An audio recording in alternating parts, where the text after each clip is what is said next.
C'était en 1999, bien loin de son ancien dépôt du Mans.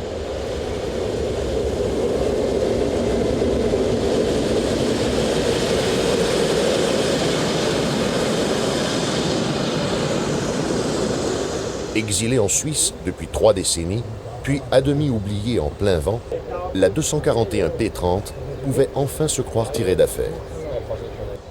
Ce soir-là, en effet, la Mountain devait rejoindre Berne pour y être restaurée.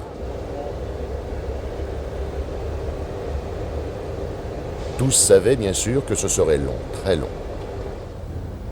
L'oubli, la rouille, le temps étaient passés par là.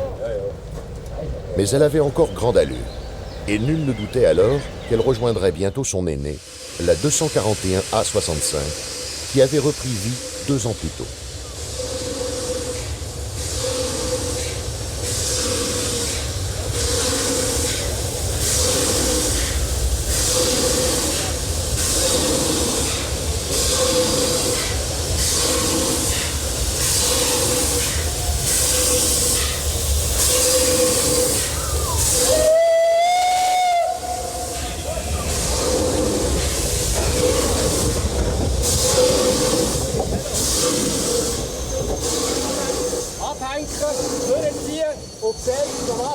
C'est en gare de Cossonay qu'eut lieu la rencontre.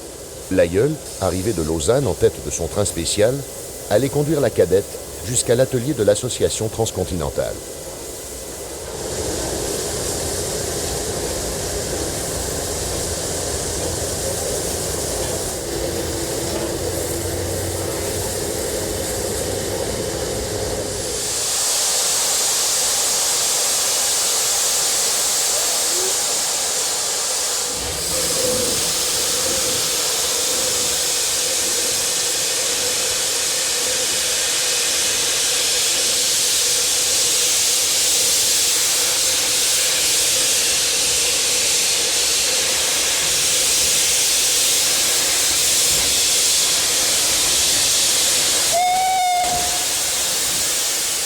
Si la 241 P30 suivit bien le chemin tracé par la 241 A65, ce ne fut hélas qu'au sens propre. L'association devait bientôt renoncer.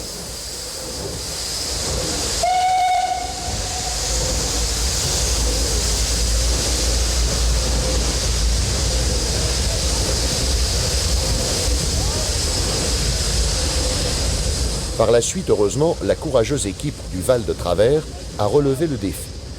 Un jour, c'est sûr, la 241 P30 roulera.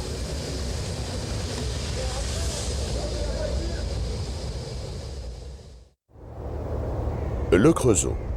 En ce début de XXIe siècle, la ville natale des 241 P et de près de 6000 autres locomotives semble avoir oublié qu'elle est née de l'industrie. On se croirait presque dans n'importe quel chef-lieu de canton de la France profonde, s'il ne restait pas quelques usines non loin de la gare. Contraste. Voici un siècle, les ateliers, les forges occupaient entièrement le site, noyés dans les fumées.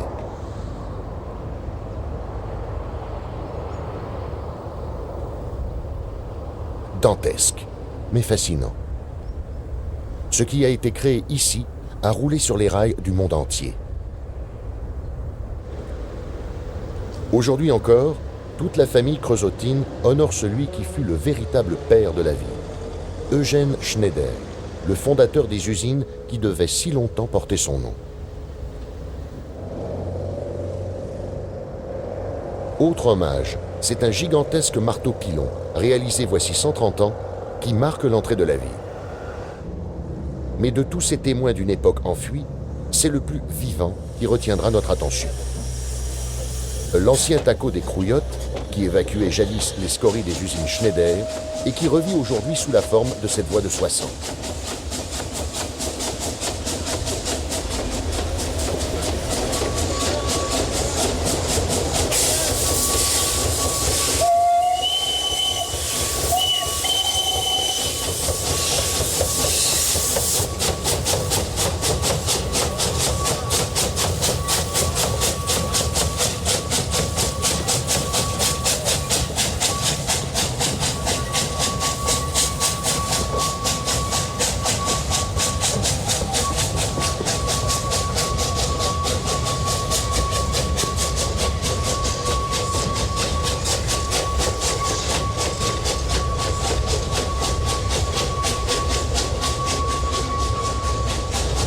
Un tracé qui met la petite 040 DFB à rude épreuve avec sa rampe de 30 pour 1000 et qui se donne même de petits airs de Darjeeling. Vous allez comprendre.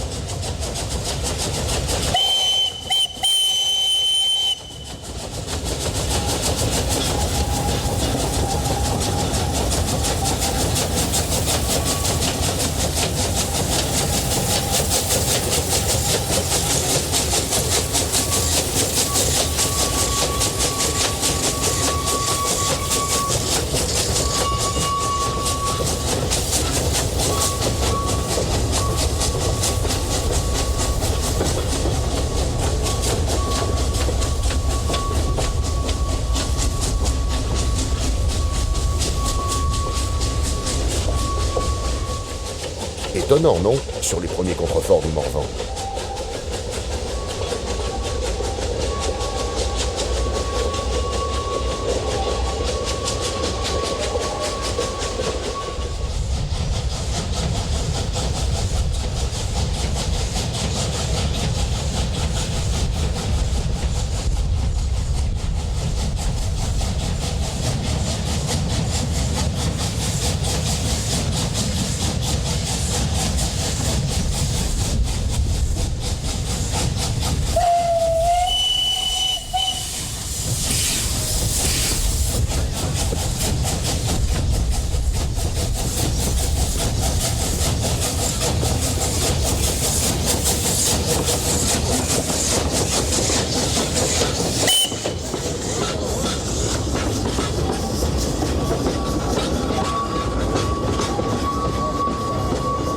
Un taco au charme irrésistible. Mais les Creusotins voyaient plus grand. Et ce 18 septembre 1999, ce fut avec l'aide des collègues de la 141 R 840 que leur travail allait apparaître au grand jour.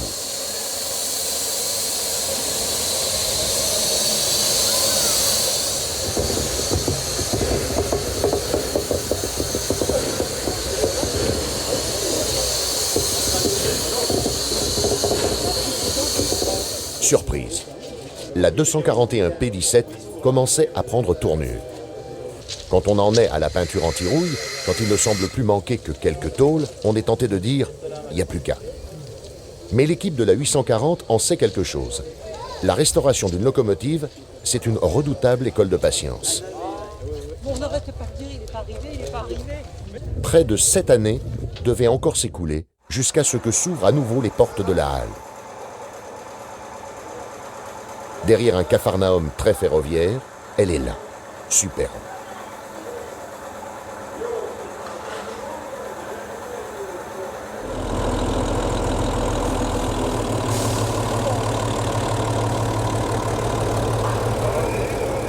C'est le yo-yo de service en toute simplicité qui la sort de la pénombre et de la torpeur.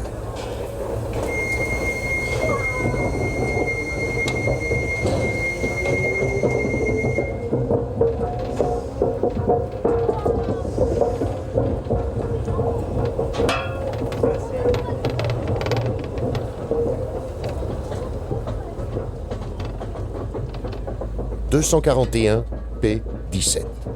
Après des années d'attente pour nous, mais des années de travail acharné pour ceux qui lui ont redonné vie, la voici enfin, repeinte de frais, aussi belle qu'au premier jour. Ce premier jour-là, c'était en 1950. La 241 P17 sortait du hall de montage des usines du Creusot, à quelques mètres seulement de cette voie de service sur laquelle l'histoire allait se répéter un certain vendredi 21 avril 2006.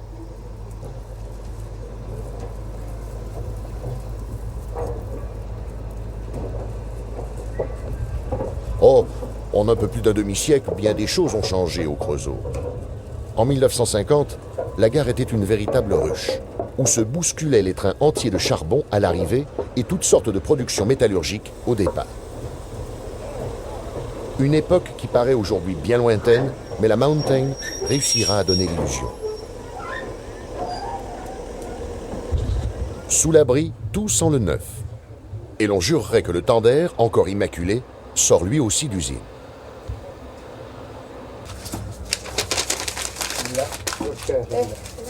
Mais déjà, Daniel et Dimitri préparent l'allumage. la vraie renaissance d'une locomotive. Et au sol, les collègues passeront de longues minutes à approvisionner d'impressionnantes quantités de bois, en respectant la règle du crescendo des combustibles.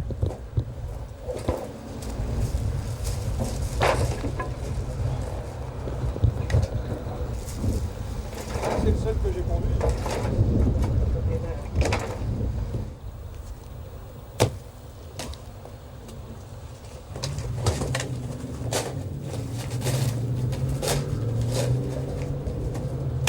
Même chose sous l'abri, où l'on passera successivement du vieux papier au carton et du carton aux bûches.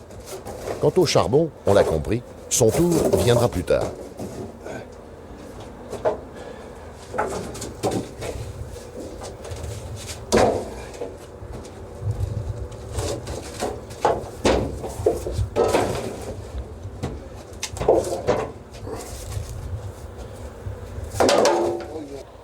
En fin d'après-midi, tout est prêt. Et pour l'amitié, Serge et Yann confieront cet allumage chargé de symboles à Camille Dufour, maire honoraire de la ville. Allez, on va laisser prendre un peu. Ça ne bouge pas. Voilà. Allez, des photos, dépêchez-vous.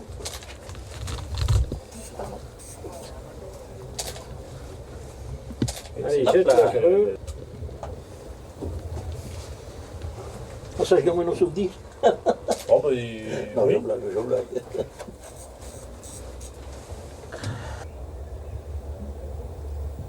Comme toujours, la cheminée ne libère dans un premier temps qu'une discrète fumerole. Mais dès cet instant, c'est une Mountain vivante que nous redécouvrons dans un silence quasi religieux.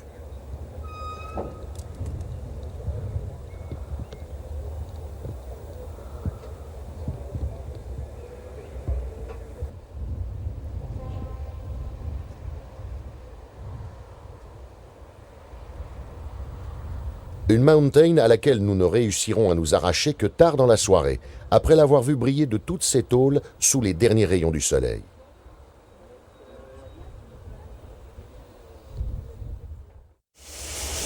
Lundi 24 avril.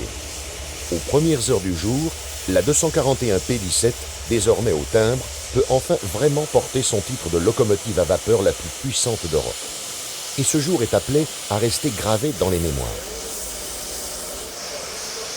L'équipe achève de la préparer et de se préparer à la toute première marche d'essai.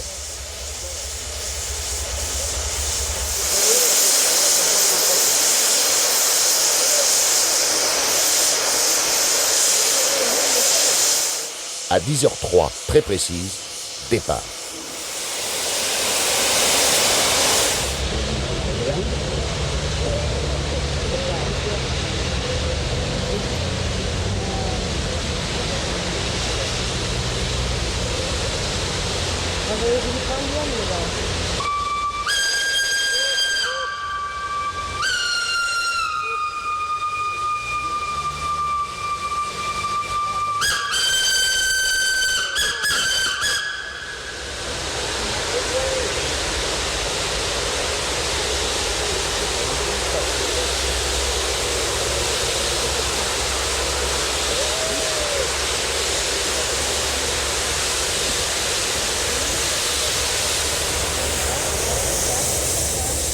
La charge est encore modeste, mais à Montchanin, la compo s'enrichira d'une demi-douzaine de ballastières.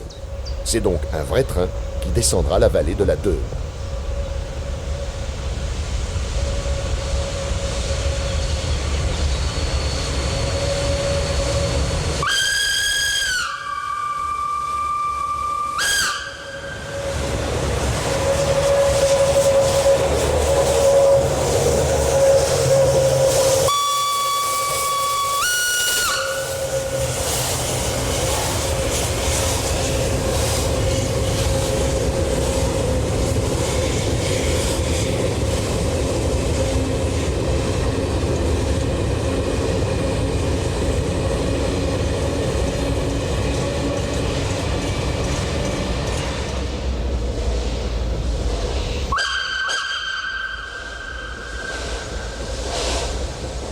Après une longue marche à vitesse limitée, temps d'air avant oblige, la 2P s'apprête à retrouver les caténaires de l'artère impériale.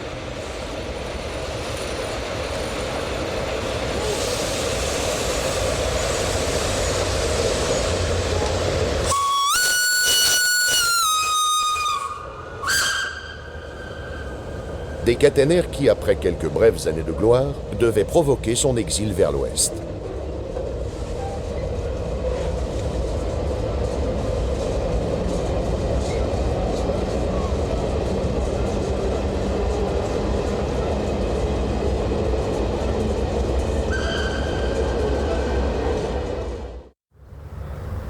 Ça se bouscule dans les vignes de Centenay.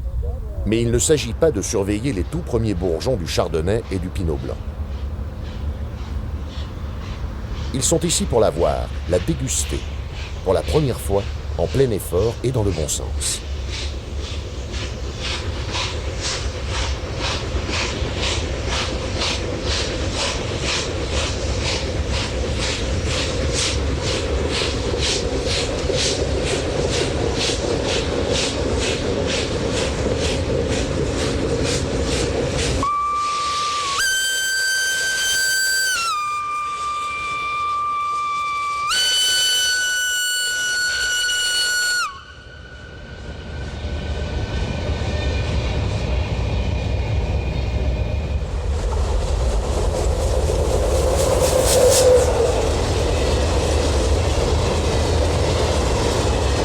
Montchanin. Ici va s'effectuer la manœuvre inverse du trajet aller. Et c'est avec un poids-plume que la machine va regagner sa base.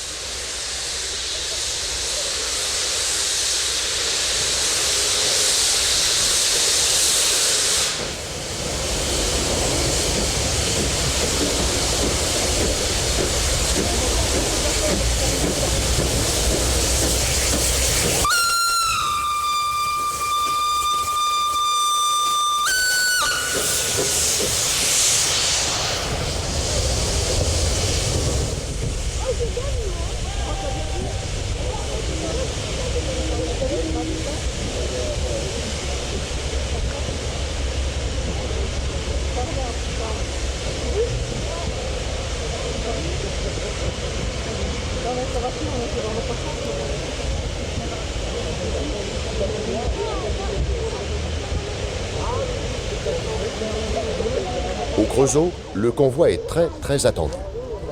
Tout le monde sait déjà que l'équipe s'est payée une pointe à 82 km/h. Et c'est réussi sur toute la ligne. Du coup, les visages s'illuminent. Alors celle-là, elle est bonne. Après une journée comme ça, 100%. Nous nous devions de demander aux deux principaux artisans de ce succès ce qu'ils ressentaient à chaud. Je crois qu'on est plus qu'ému, puisque moi ça m'est arrivé de pleurer plusieurs fois dans la journée, et puis avec d'autres copains aussi. C'est un grand moment de bonheur, moi je ne sais pas quoi dire ce soir. Et je voudrais rendre un hommage plus particulier à Yann, qui a été à l'origine du projet. Voilà. Confidence pour confidence, il y a eu d'autres petites larmes, dans le huton de la caméra et peut-être aussi derrière des lunettes de mécano.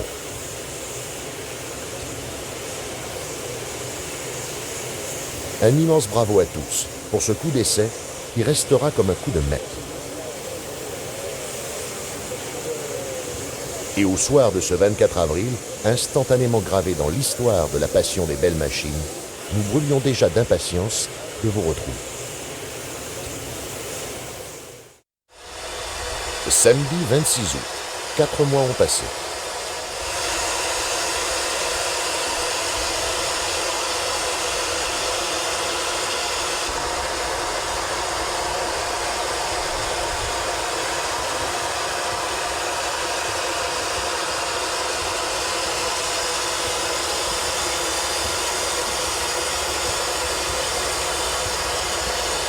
Nous la retrouvons avec, pour nous, la même émotion qu'au printemps. Et pour elle, les filets rouges qui apportent la touche finale.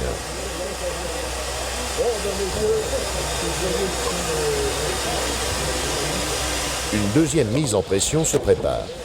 Cette fois encore au bois, en attendant les premières pelles de charbon.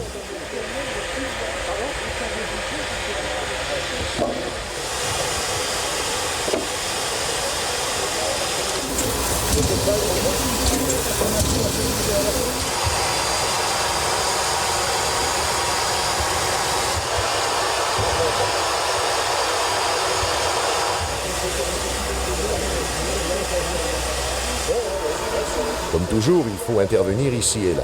Mais la restauration a été si bien menée que, très vite, l'équipe se concentrera sur des travaux de coquetterie.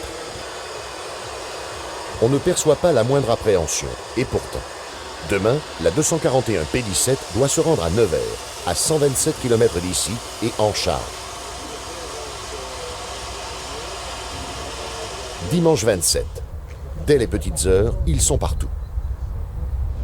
Enfin, la voilà, dans sa plénitude.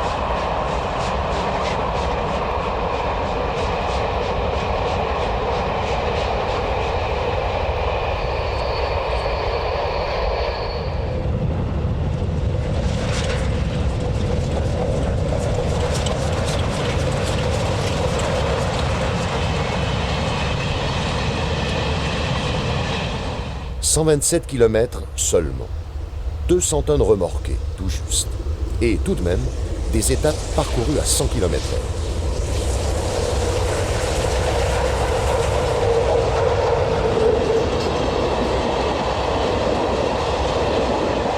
Au bout du voyage, tous se sont retrouvés dans un sanctuaire.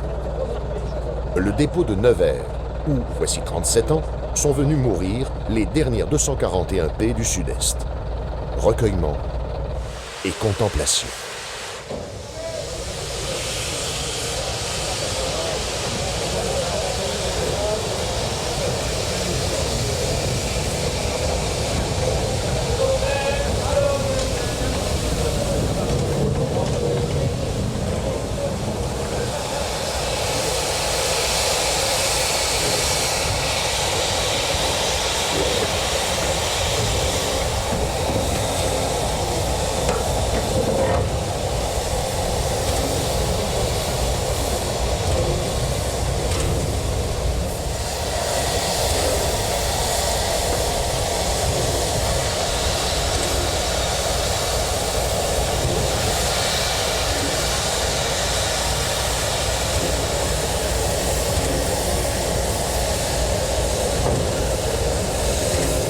Au terme d'une progression très prudente, la Mountain s'immobilise au point précis, dans un mouchoir.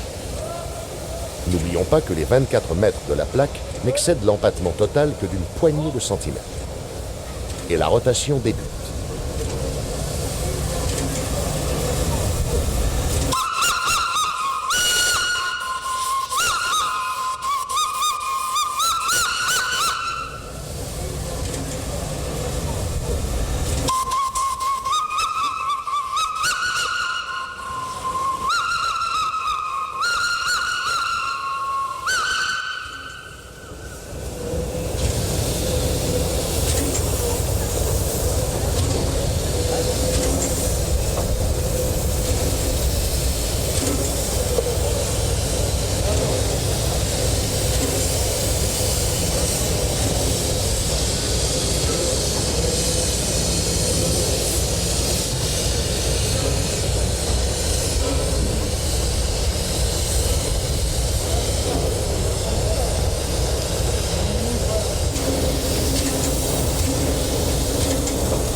Après le moment de parade, la machine s'avance à nouveau, tout aussi prudemment.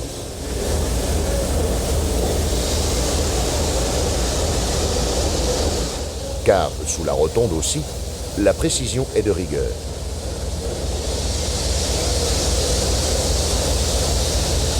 Impeccable, Richard. La hotte du Tender est juste en face du tombereau de charbon. Allons, je... Et là, il ne s'agit plus de poser, mais bien de bosser. Baisse un petit peu. Doucement. Allez, ouvre. Allez, ouvre.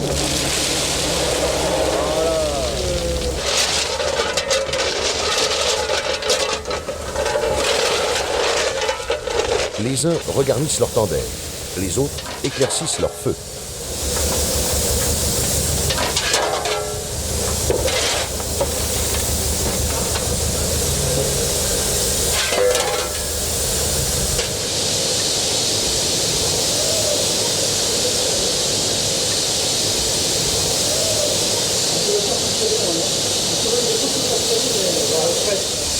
Bien sûr, il faut faire le tour du mouvement.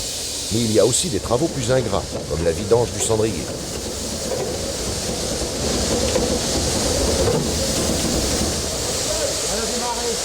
Et c'est déjà l'heure de ressortir.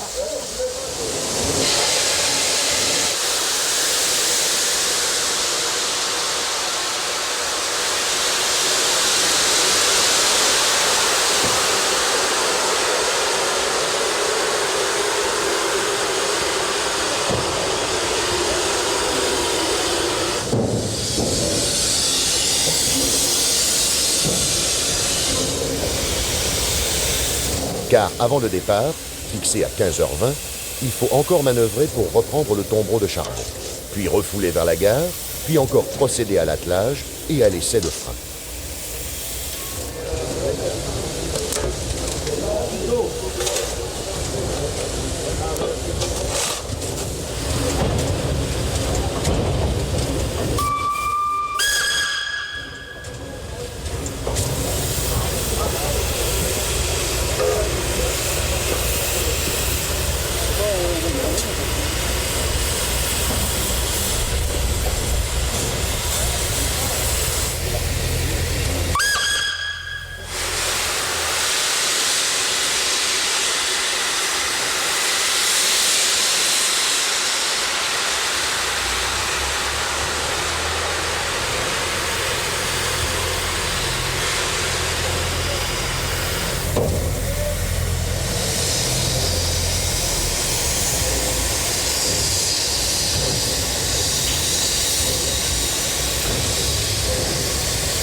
Sortie de plaque, tous les regards suivent l'évolution de la machine, aussi lente que majestueuse, en oubliant peut-être que la vapeur, c'est aussi ça.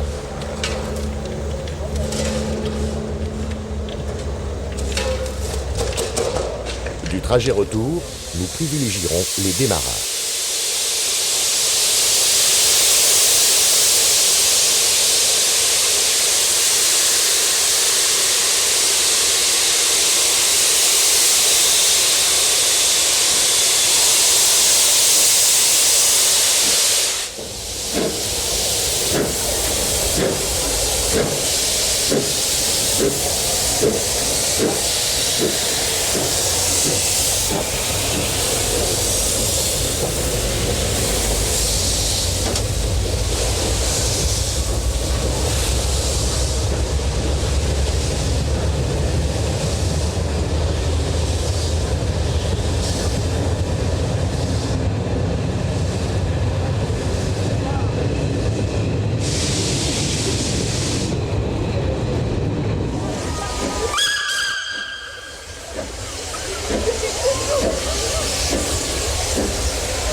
Et ce n'est qu'avec le premier rayon de soleil de la journée, dans les derniers kilomètres du voyage, que nous prendrons de la distance.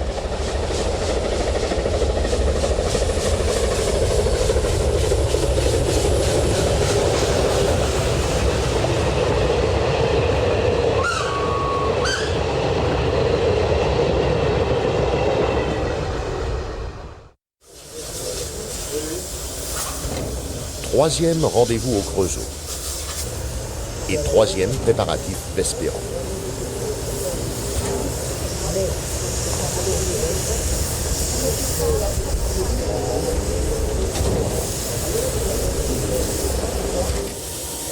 La 241 P17 respire de toutes parts, et lui de toutes ses tôles et de tout son acier sous la lumière chaude de l'été finissant.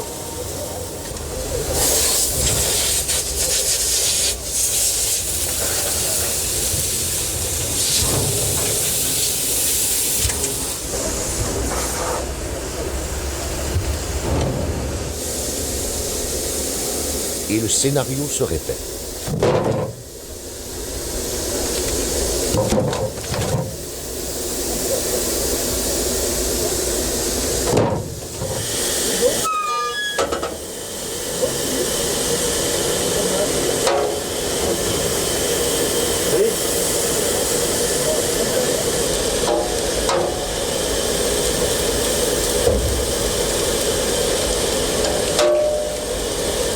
Bientôt, il se confirmera que nous sommes à la veille d'un jour solennel.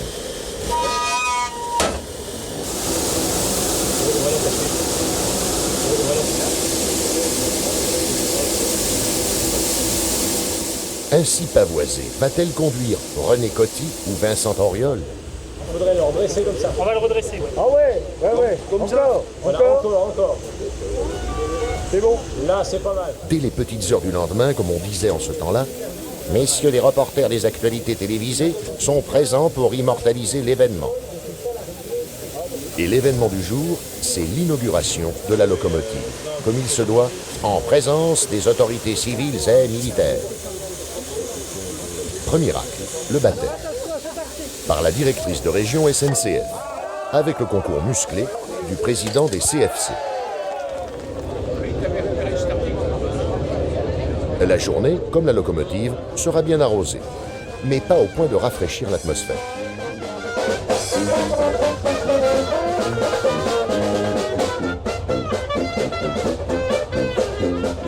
Toutes les notabilités de la région sont du voyage. Parmi l'assistance, on reconnaît notamment... Allez, on vous fera grâce de l'énumération. Élus, dirigeants SNCF, journalistes ferroviaires, vous les reconnaîtrez facilement.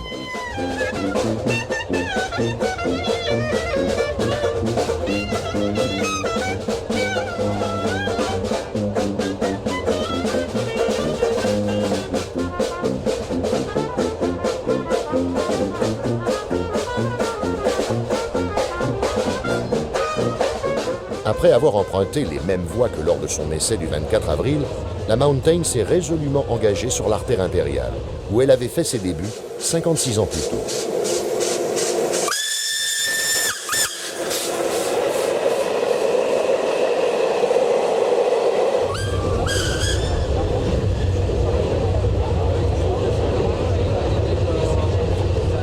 Déjà, le train file à travers le plus prestigieux des vignobles, que, bien sûr, les voyageurs se devaient d'honorer.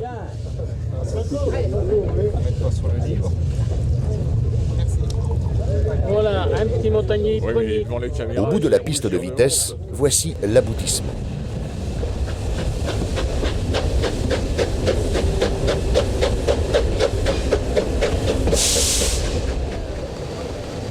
Reçu au premier quai, le convoi inaugural est très attendu.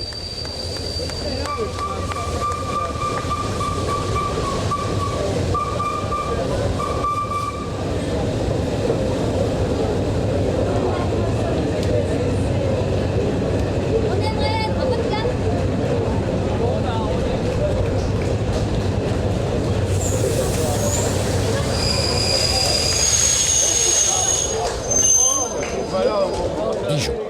Dans cette ville de grande tradition ferroviaire, c'est la foule des grands jours qui s'est déplacée pour fêter une locomotive.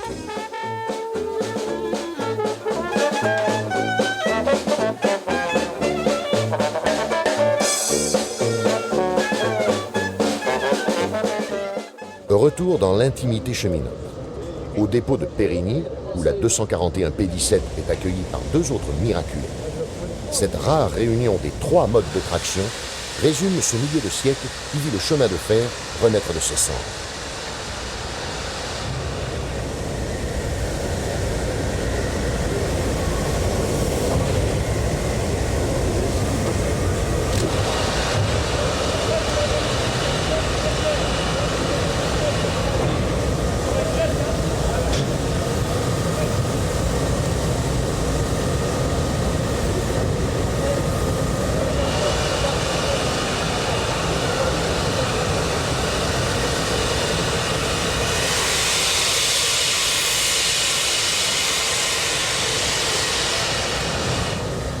On peut aussi rappeler que ce fut ici, au centre de cette étoile de voie qui aura vu en plus de 150 ans le meilleur de la technique ferroviaire, que la SNCF prit en charge les premières 241P sorties des usines du Creusot.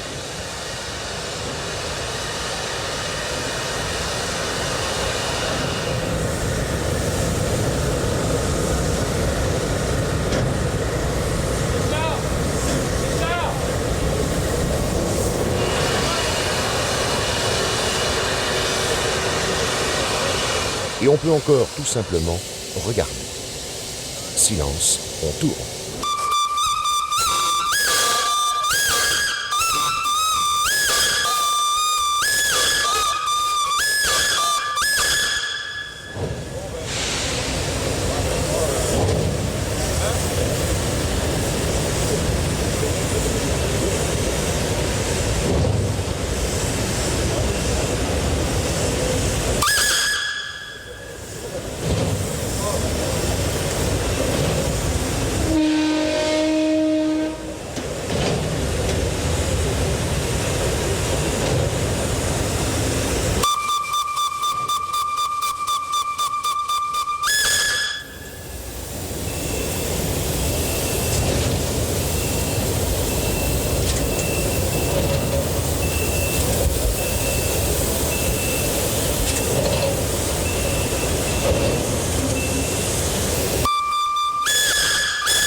Centenay. Même sous un ciel chargé, les vignes se présentent sous un aspect bien plus flatteur que le 24 avril. En près d'un semestre, le chardonnay et le pinot blanc sont arrivés à maturité. Et si ceux-ci sont venus de très loin, ce n'est pas pour faire les vendanges.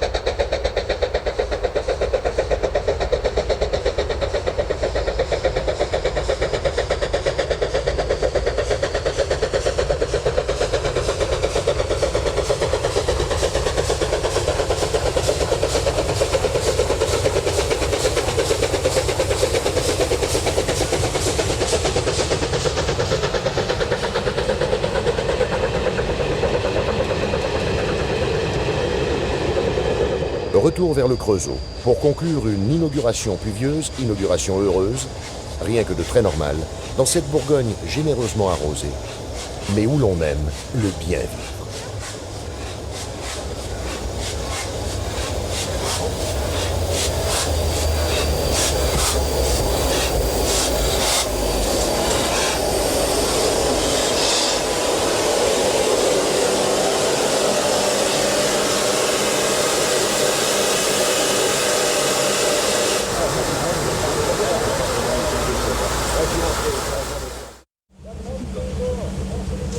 Après la pluie vient le beau temps. C'est sous les premiers rayons d'un soleil prometteur que l'équipe regarnit le tender avec le criblé de Colombie.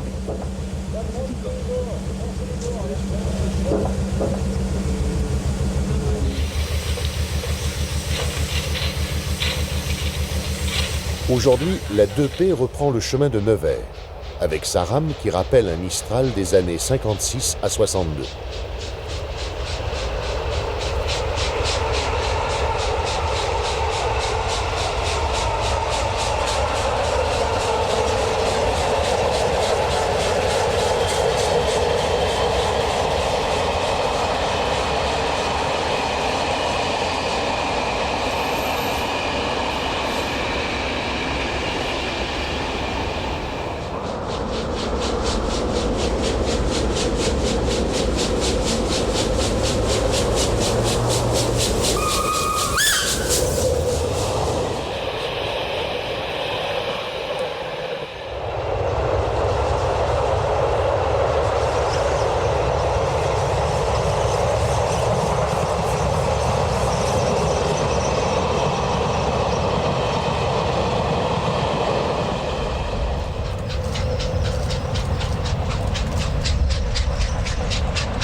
Des collines morvandelles aux plaines nigériennes et retour vers le Creusot, soit plus de 250 km, plus que les Dijon-Lyon de ses premiers roulements, voici 54 ans.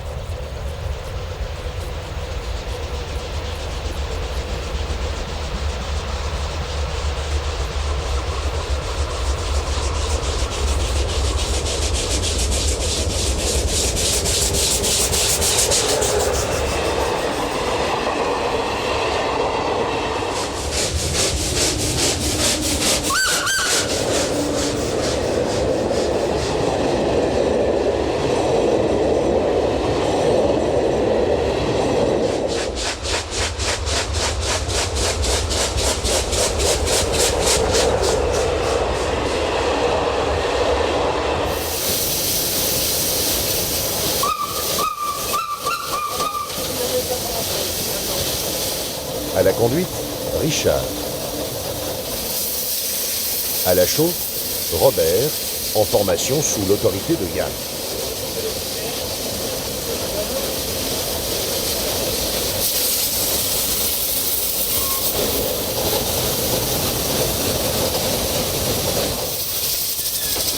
La chauffe au stocker n'exclut pas l'emploi de la pelle. Il faut aussi du muscle pour tirer sur le régulateur dans la rampe de 8, comme à Blésiba.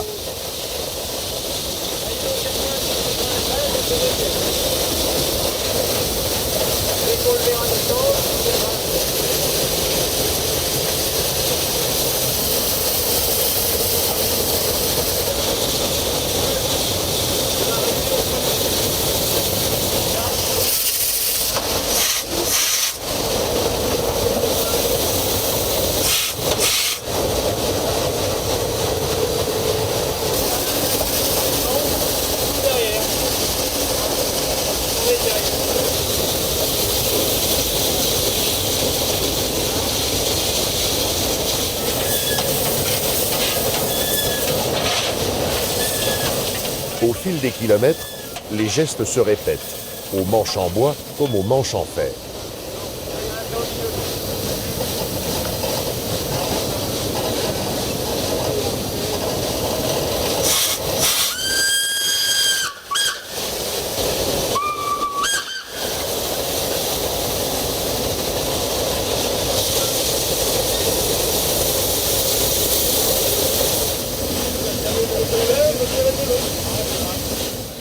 PK 105.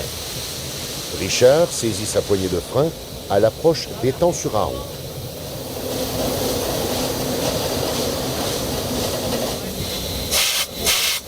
Avant même l'arrêt, Yann prend le trot pour éclaircir son feu.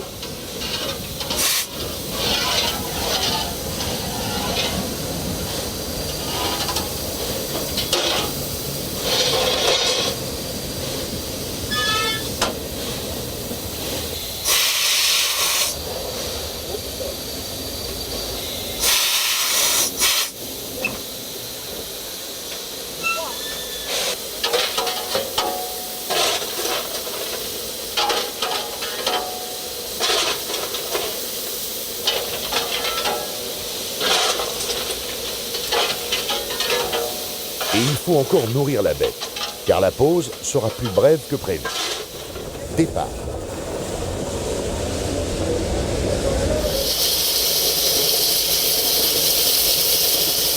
Marche lente jusqu'au pont sur la route. Ouais, d'accord. Ouverture des purgeurs. Fermeture.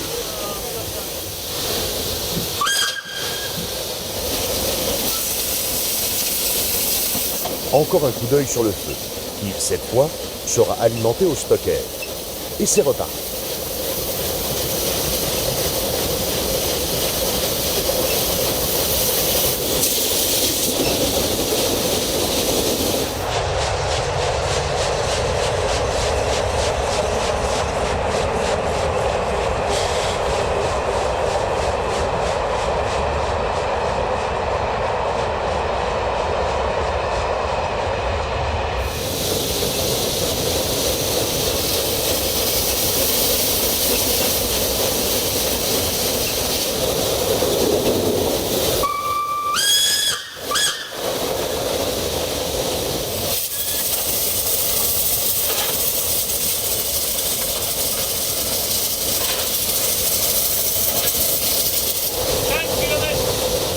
« 5 km avant l'arrivée et en rampe de 10.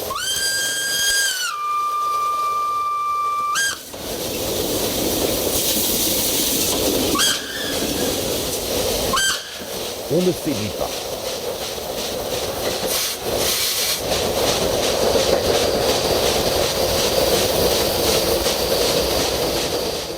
Retour au grand jour. Ce dimanche 17 septembre, la 241P reprend la direction de Chagny. Quant à nous, nous prendrons de la hauteur.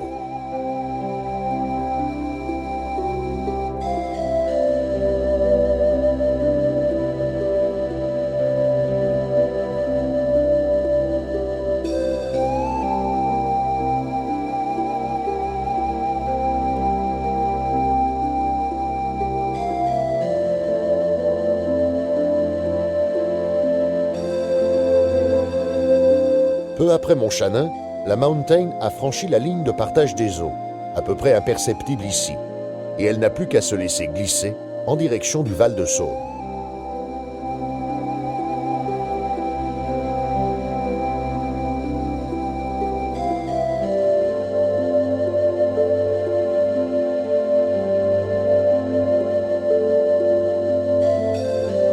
Une pente quasi continue. Une charge remorquée qui atteint tout juste le quart du tonnage d'un Paris Vintimille des années 50. Une vitesse limite qui excède à peine la moitié des possibilités de la machine. Ce n'est pas le jour des chevaliers du chronomètre.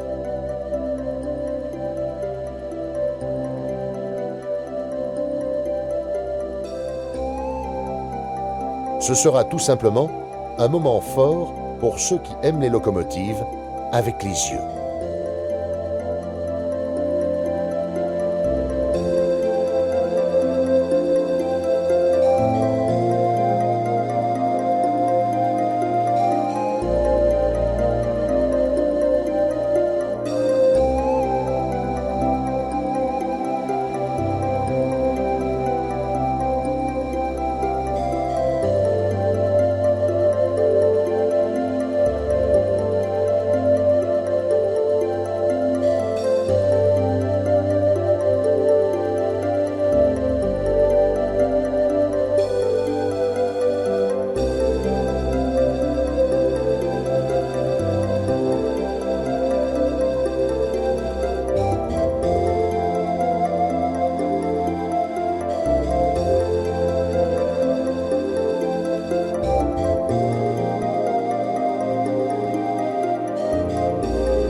Port-Chanin, Saint-Bérin, Saint-Léger.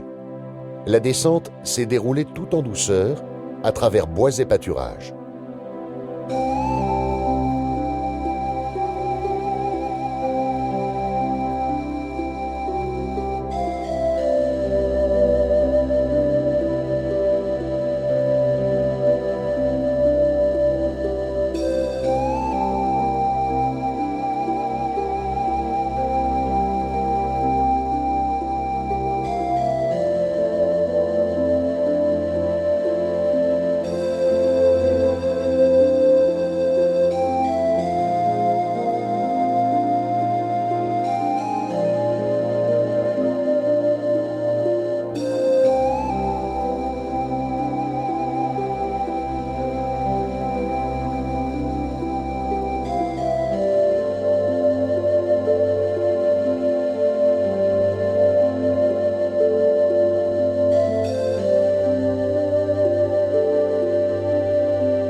Enfin, à Centenay, on retrouve la ville.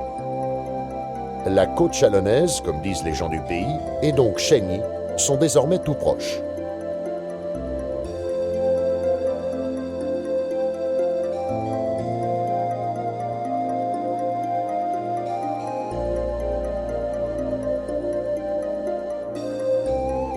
Un jour, elle s'enhardira pour aller beaucoup plus loin.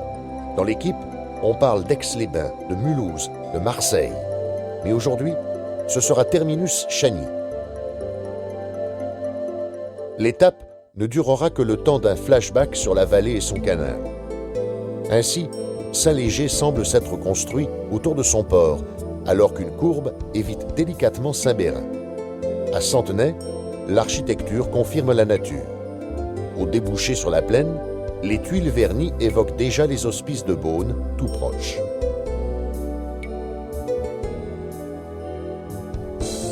Début du trajet retour, dans un océan de vie.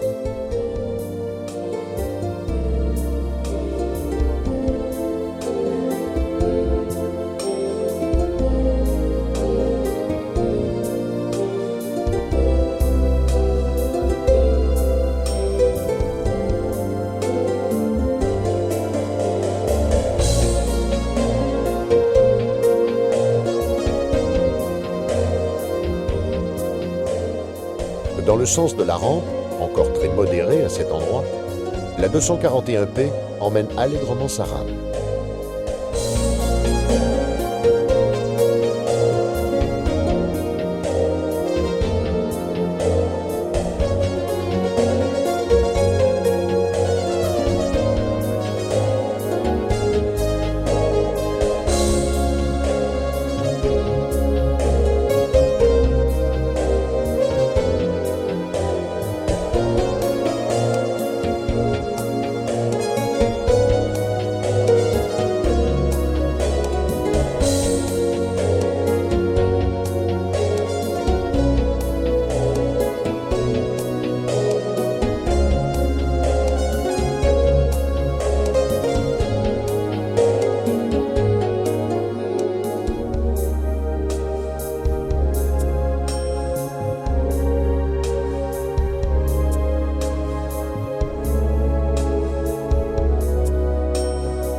Tout au long du parcours, dès qu'un chemin approche de la voie, il y a toujours au moins un spectateur. Les gens d'ici se sont déplacés en nombre. Quant aux vaporistes passionnés, ils représentaient ce jour-là 4 des 5 continents.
Au Creusot et en Bourgogne, la culture du rail et de la locomotive reste l'affaire de tous.